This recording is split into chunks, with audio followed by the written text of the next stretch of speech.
Pupi Mona? Puppy Mama. Pupi Mona? Puppy Mama. Pupi Mona? Puppy Mama.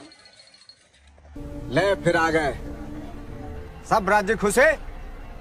हाँ तेरे को क्या लगता था कि नहीं लौटेंगे? गलत। जब तक तोड़ेंगे नहीं तब तक छोड़ेंगे नहीं। अस्सलाम वालेकुम, क्या हाल चाल है? झूमो बताओ। सब बातों की एक बात, पहले मैं आप लोगों को एक स्टोरी सुनाना चाहता हूँ। एक कहानी जो आपकी जिंदगी बदल सकती है, आपके सोचने का तरीका बदल सकती है, आपकी मुश्किलात दूर कर सकती है, आपको इन शॉर्ट आपकी किस्मत जगा सकती है। आपकी किस्मत जगाने की एक कहानी है। अगर आप लोग सुन लें और अगर आप उस पर अमल करें तो मैं यकीन दिलाता हूँ कि आप जो है लकी हो जाएंगे।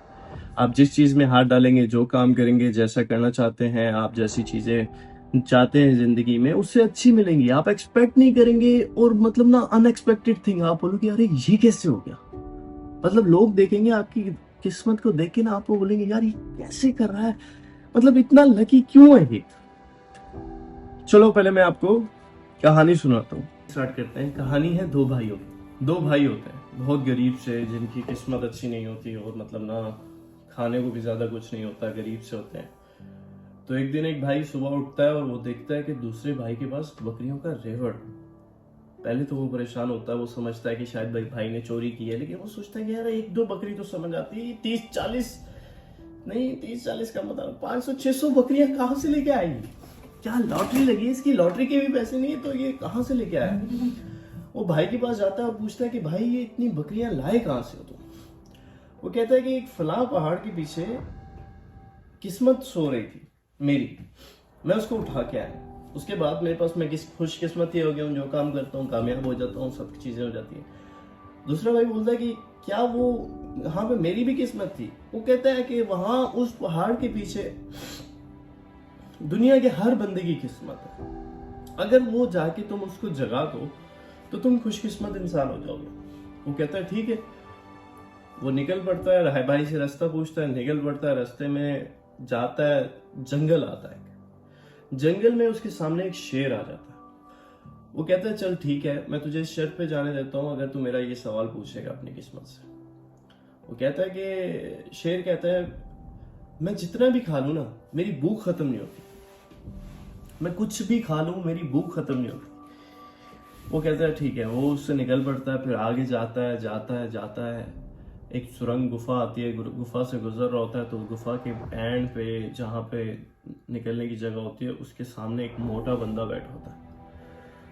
इतना मोटा होता है कि वो मतलब वहां से निकल नहीं सकता बंदा ना। तो बंदा कहता है कि भाईजान प्लीज थोड़ा सा रास्ता दे दे, मैं गुजरना है यहाँ से।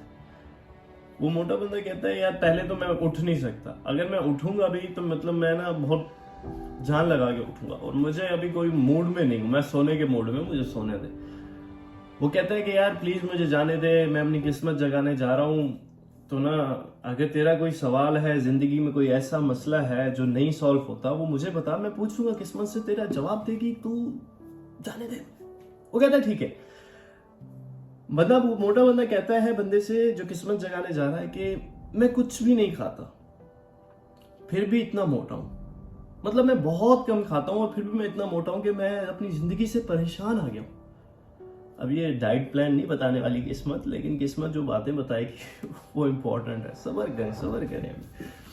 तो आगे जाता है ठीक है भाई, बंदे से सवाल पूछ लिया। मोटे बंदे का सवाल रिपीट कर देता हूँ कि वो कहता है कि मैं कुछ भी नहीं खाता फिर भी इतना मोटा हूँ। तो वो उस बंदे से उसको जगह देता है और वो निकल पड़ता है आगे जाता है। सुरंग से पहाड़ से जैसे ही उतरता है, थोड़ा सा वो वाला पहाड़ नहीं है, पहाड़ आ गया, जैसे ही उतरता है वो देखता है कि सामने एक सल्तनत है, बहुत प्यारी सल्तनत है।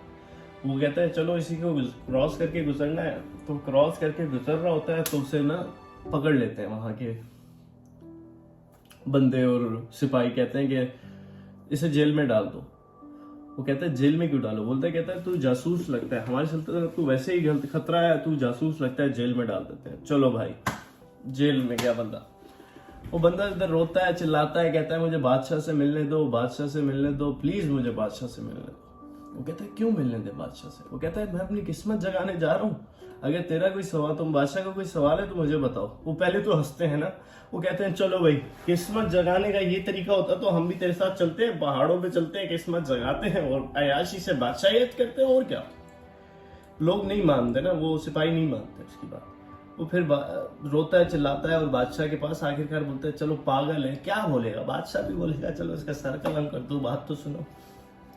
बादशाह के पास जाता है तो बादशाह को बताता है कि मैं अपनी किस्मत जगाने जा रहा हूँ, अगर तेरा कोई सवाल है, तेरी जिंदगी में कोई ऐसा मसला है तो मुझे बता, मैं वो मसला सॉल्व कर दूंगा और वो तेरा सवाल का जवाब दे दूंगा।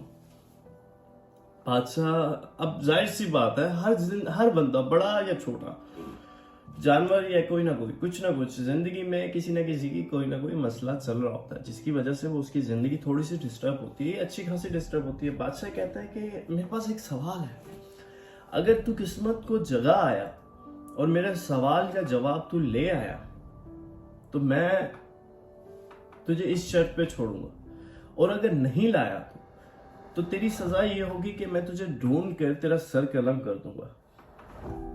अब वो बंदा परेशान होता है कि भाई ने फंसवा तो नहीं दिया गया। वो कहता है ठीक है, सवाल पूछता है बादशाह से, तो बादशाह कहता है कि मैं अपनी सल्तनत के लिए जितना भी कर लूंगा, मतलब मैं बहुत कोशिश करता हूँ कि मेरी सल्तनत कामयाब हो जाए। इसी तरह हमारी जिंदगी में हम बहुत कुछ लोग ऐसे होते हैं कि बहुत कोशिश करते हैं कि उनकी जिंदगी में वो कामयाबी मिल जाए। वो कहता है ठीक है, मैं पूछ लूंगा। बादशाह का सवाल फिर रिपीट कर देता हूँ कि बादशाह कहता है कि मैं अपनी सल्तनत के लिए कुछ भी कर लूँ, वो कामयाब नहीं होती। वो निकल पड़ता है, आखिरकार वो पहाड़ के पीछे पहुंचता है। वो देखता है किस्मत सो रही है, किस्मत को लात मारता है और कहता है किस्मत उठ जा। किस्मत उठती है, वो बड़ा खुश ना, वो जाने लगता है। फिर उसको याद आता है कि भाई रास्ते में तो बकरियों से पहले तो रास्ते में तो शेर है, मोटा बंदा है, बादशाह तो सर उड़ा देगा मेरा। अब आप ये सोच रहे कि उसने किस्मत जगा दी है तो बादशाह तो उसका कुछ भी नहीं कर सकता, ऐसा नहीं है। किस्मत के साथ साथ आपको थोड़ी सी अकल भी चाहिए होती है। तो वो पूछता है कि पहला सवाल पूछता है शेर का। शेर बोलता है कि किस्मत को बोलता है कि शेर मिला था मुझे। वो कहता है कि मैं जितना भी खा लूं मेरी भूख खत्म नहीं होती। वो कहता है दुनिया के बेवकूफ इंसान को खा ले ऐसे बोल तो वो उसकी भूख खत्म हो जाएगी। वो कहता है एक मोटा बंदा है, वो कहता है मैं कुछ खाता भी नहीं हूँ फिर भी इतना मोटा हूँ। वो कहता है कि उसे बोल कि जो उसके पास इल्म है ना वो बांटना शुरू कर दे, क्योंकि इल्म एक कर्ज होता है। आप अगर अपने पास रखेंगे तो उसका आपको जवाब देना पड़ेगा। आप उसे बोलो बांटना शुरू कर दो। तो कहता है ठीक है। फिर वो जाता है कि बादशाह के पूछता है कि बादशाह कहता है कि मैं अपनी सल्तनत के लिए जितना भी कर लूं ना वो कामयाब नहीं होती। तो वो कहता है कि वो जो बादशाह है ना वो एक लड़की है और वो एक लड़का बनी हुई है। वो कोशिश कर रही है कि बादशाह बन जाए और उसकी जिंदगी कामयाब हो जाए, पर ऐसा नहीं होता। उसको बोल किसी मर्द से शादी कर ले और दोनों मिलकर राज करोगे तो तुम्हारी सल्तनत कामयाब हो जाएगी। वो कहता है ठीक है। वो वापस निकल पड़ता है, जल्दी जाता है ना। अब मैं स्टोरी को शॉर्ट करूंगा, पहले ही बहुत बड़ा टाइम हो गया। वापस जाता है और कहता है कि बादशाह के पास जाता है। बादशाह को कहता है कि पहले तो ये सल्तनत जहाँ पे तू खड़ी है ना, मतलब बादशाह का होता है हॉल टाइप का, गेम ऑफ थ्रोन में देखा होगा ऐसे लोग खड़े होते हैं। वो बोलता है सबको खाली करा। बादशाह को लगती है भनक कि भाई बाबू छोरा जो है ना किस्मत जगा के आ गया। वो कहता है ठीक है, खाली करवाता है। बादशाह को बोलता है कि तू एक लड़की है, तू बादशाह नहीं है। तू लड़की है मतलब बादशाह बनी हुई है, तू बंदा बनी हुई है। बादशाह बोलती है कि लड़की बोलती है कि मेरे बाप के बाद मरने के बाद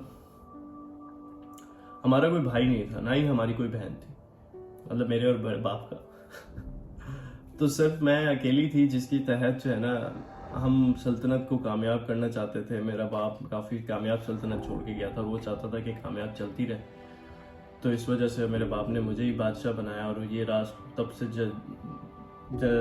से दफन है जब से मेरा बाप गया, और सब सल्तनत में किसी को पता नहीं है कि मैं लड़की हूँ।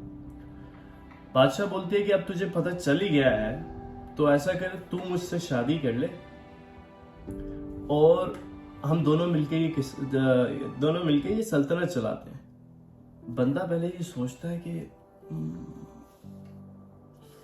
बंदा कहता है यार सॉरी।